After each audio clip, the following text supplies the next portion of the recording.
Welcome to YOUCANIC. Today here in YOUCANIC, we have the 2014 Chevy Cruze. On the Chevy Cruze, I'm going to show you how to replace your front windshield wiper. This has a J-hook design windshield wiper attachment, and so they're fairly easy to replace. So you get your new windshield wiper to match this one. We have two of the windshield wipers, one that's 24 inches and one that's a bit smaller.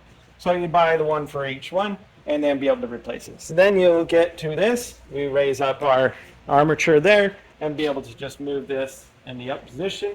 And then there's a little tab there. We pull it away from the J-hook arm, and that is what unlocks it. And then we can pull this armature off. We take our new one.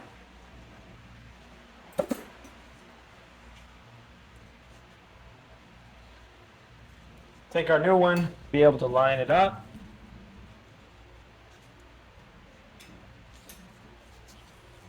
And then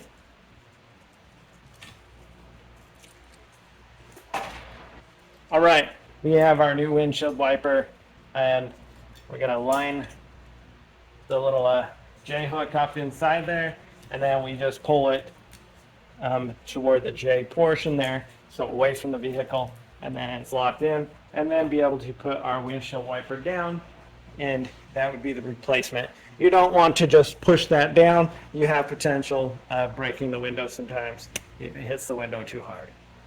Thanks for watching YOUCANIC, where you can be the mechanic.